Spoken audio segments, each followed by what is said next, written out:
It's vaccines versus variants in a race against time as more states loosen up their restrictions. And what the heck is going on with GameStop? We'll try to explain the story that has Wall Street talking. Here's what you need to know.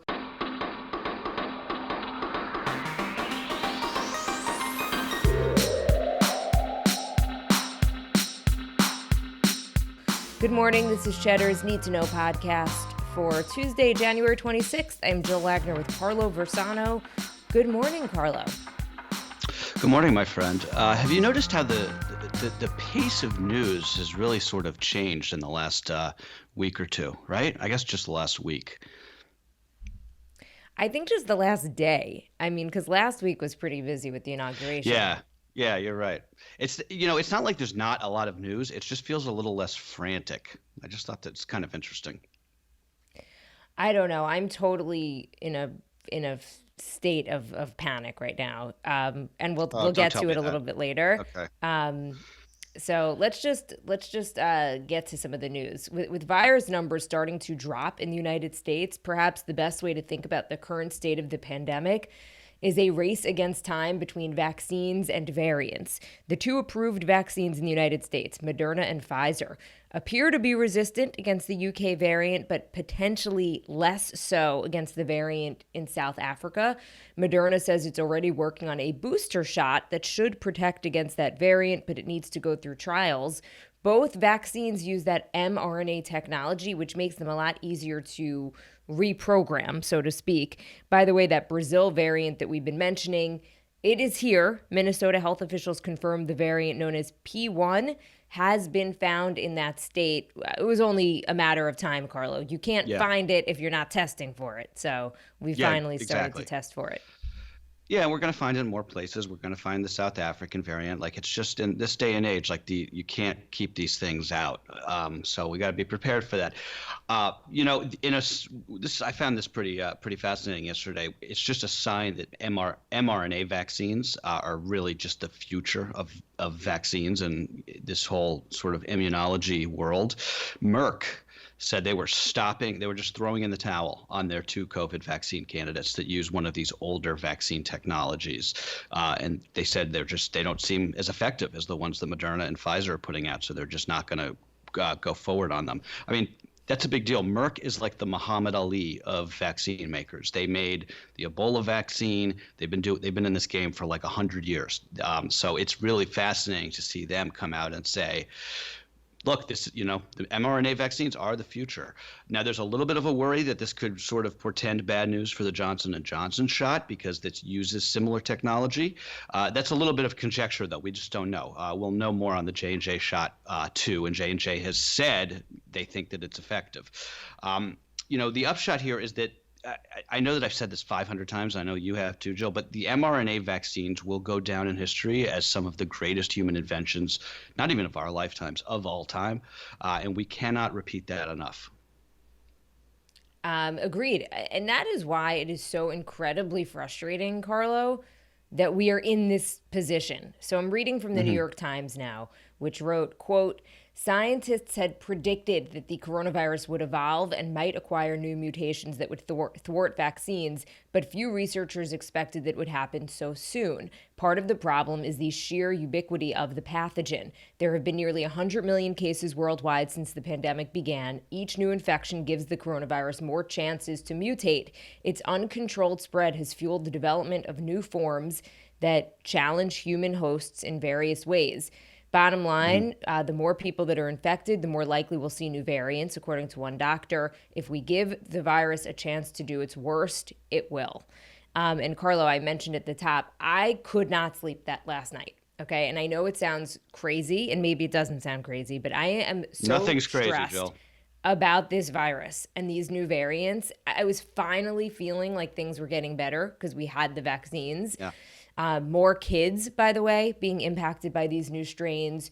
What does it mean for me, my parents, my loved ones? And I just don't know actually how we get this under control, for real, because time and again, humanity has proven to be its own worst enemy. And I remember so vividly, Carlo, when you and I were sitting in our podcast booth back at Cheddar in January and February and even early Yeah. March. And you and I were like hyped up on coronavirus and worried about it before a lot of people were. Okay. And I will just say we're not right about many things, maybe, but we were kind of right about COVID. Sure. And I remember we thought it was going to be a nightmare, but every step of the way, things have been worse than expected. Like more deaths, more politicization.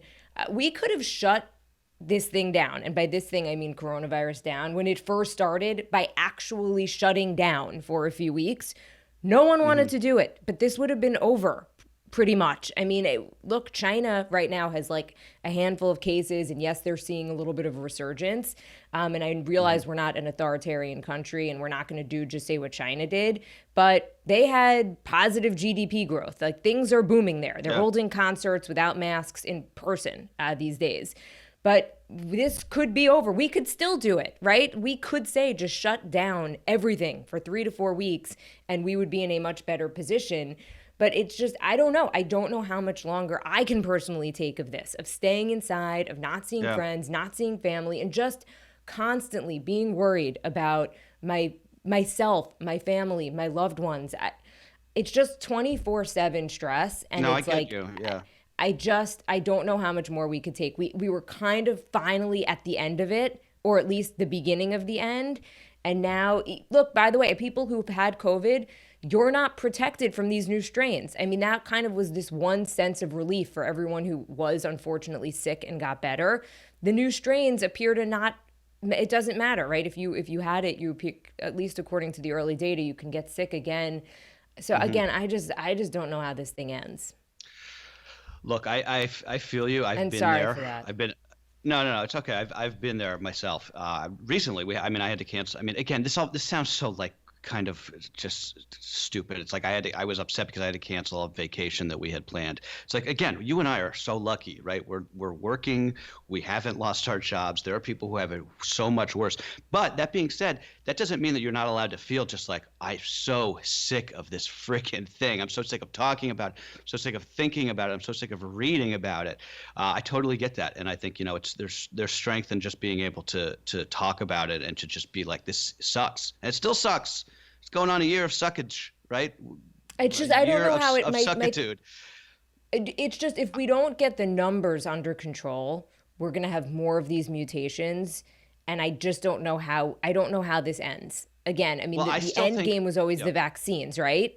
And the one thing that has been better than expected was the vaccine development. The projections were that it could take years. They did it in less than a year. But if the virus spreads quicker than the vaccines are administered, then I don't know. I think that, so the one thing that I'll say before we move on, Jill, is I look over it, like we talked about, you actually mentioned yesterday, Israel. The numbers out of Israel show that when you're starting to get the really high risk populations vaccinated, the numbers start to plummet. And I do think that we're going to start seeing that. It's going to start getting warmer. Eventually, at least in the Northeast. I still believe that we're on the back end of this thing. It's not going to be overnight. But we're getting there, and the vaccines are still extremely effective, even if they're a little bit less effective against some of these variants. It doesn't mean you shouldn't get them. It doesn't mean that they're useless, right? They give you so many antibodies that even if it loses some efficacy, it's still going to help you out. So I was talking that's to my what's making dad me feel about that. better. I said that to him. I was like, as long as you don't, I mean, I hate to say, it's like, as long as you don't end up in the hospital and die, then it's okay, right? If the vaccines just prevent you from getting so seriously sick, so just say you get sick for a few days, that's okay, right? I mean, we've all been sick before. It's just we have to just stop the death and like just these people who are in the hospital for weeks and weeks. It's tragic. Israel, Sure. by the way, basically shutting itself down. They closed their one international airport, and they're basically saying like, we need some time. We want to get more people vaccinated before we open this up to even more travel and people coming in with mutations, etc. Meanwhile, here in the U.S., more states slowly loosening up their COVID restrictions. California Governor Gavin Newsom has lifted the statewide stay-at-home order as the state's caseload has started to ease, even though ICU capacity is still under 15% in and around Los Angeles. Michigan will soon be lifting some of the rules for restaurants and bars. In New York, the governor, Andrew Cuomo, expected to ease some restrictions, even as vaccine supply remains an issue across the state, and especially in New York City. Yeah, they had plans to do these big vaccine clinics at Citi Field and Yankee Stadium here in New York, and De Blasio said yesterday they just can't do it right now because we don't have enough doses. Back to California for a second. I have to say I do not understand Gavin Newsom, and granted I don't live there, so I don't know like all the details of what's going on. But just based on what I have been able to gather from people who have lived there, who do live there, and the reports coming out of there. I don't look. Why is he doing this now? I mean, ICU capacity in some Los Angeles hospitals are still at 0%. And did something change? I mean, like the numbers are getting a little better, but we're still a way to go, especially in Southern California, which is still like one of the biggest hotspots in the world. A place, meanwhile, where you can't eat outdoors, but you can go to the mall. Like, I don't know, but I don't know why. Has anyone ever been able to explain why California and especially Los Angeles got so bad? Have we ever talked about this? Like, it wasn't the cold weather, right? It's not the density. It's not public transportation.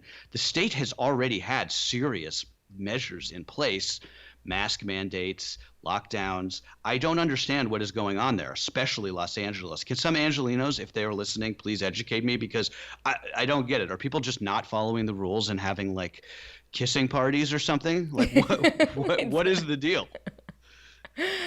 It's a great question. Over at the White House, President Biden has been moving fast to overturn pretty much as much of the Trump years as he can with the stroke of a pen. Biden reversed the controversial Trump-era rule banning transgender people from serving in the military in his latest executive order. In a separate order, the president directed the federal government to increase its purchase of American-made goods, and he is said to be preparing several orders on climate change in the coming days. Janet Yellen, who was easily confirmed last night with bipartisan support to become the first female Treasury Secretary in this country, will be responsible for preparing and steering the $1.9 trillion stimulus package through Congress. Yeah, she's got a job cut out for her, but I think it was nice to see that at least she was, she didn't have to deal with like a big confirmation battle. She just really sailed right through.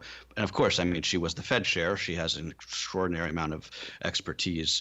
On the trans ban, it's funny when this came out yesterday. Well, it's not funny, but I was just thinking like there were all these things that happened in the Trump years that I had completely forgot about. I sort of like memory hold because they just seemed like so cruel and pointless. Like the trans ban in the military is a great example of that. Like, what did that accomplish exactly, other than just being cruel to trans people who want to join the military? So I'm glad to see that thing go. Also in Washington, the House sent in an article of impeachment against Donald Trump to the Senate, as expected, putting the trial in motion. Vermont Senator Pat Leahy is going to preside over the impeachment trial instead of the Supreme Court Chief Justice John Roberts, who would normally do it if the president was still in office. Before we move on, the first dogs have arrived at the White House, Champ and Major. Major is the first rescue dog to live at 1600 Pennsylvania Avenue. And pretty cute, I gotta say. He is, and the word on the street is they're getting a cat, which I'm hopeful for. Becky is a big cat person, so she's like really hyped on the idea of there being like this viral cat in the White House, like those old pictures of Socks the cat from the Clinton years. I think that was the last time we had a first cat. I feel like cats are en vogue these days. Oh yeah, cats are where it's at, man. I'm still a dog person, but I'm not. We don't need to get into it. Okay, GameStop, the video game retailer that was left for dead by Wall Street, saw its stock come crashing down to earth yesterday after climbing as high as 70% in morning trading. One trading day after shares rocketed so fast that shares actually trading had to be halted several times. It was still up 18% on the day. GameStop shares up about 800% in the last 3 months. It's not the only so-called nostalgia stock that's seeing huge gains. BlackBerry, remember them? That stock closed up 30% yesterday. Bed Bath & Beyond and AMC, both up big too. Carlo, what's going on? Yeah, I find this so interesting. I don't know if anybody else does, but the story behind the dizzying action in GameStop has to do with a short squeeze, right? Which is basically where investors who were betting that the stock would fall suddenly try and cover their losses when the stock starts going up. And it's sort of this like flywheel effect where they keep having to buy, and then that raises the price even more. But the story here is that the driver of that short squeeze, and those short squeezes happen all the time, but the driver this time has not been from institutional investors, but from day traders using Reddit, specifically the subreddit called Wall Street Bets. Basically, these people are ganging up and buying the stock en masse using commission-free platforms like Robinhood to do all of this trading. This is the big debate in the financial world right now. Why should retail investors on social media, especially ones that may not be particularly well-versed in how the stock market works, be able to kind of like gang up and manipulate a stock's price? To which I would say, is that any different from a few rich hedge fund people doing the same thing, right? That happens all day.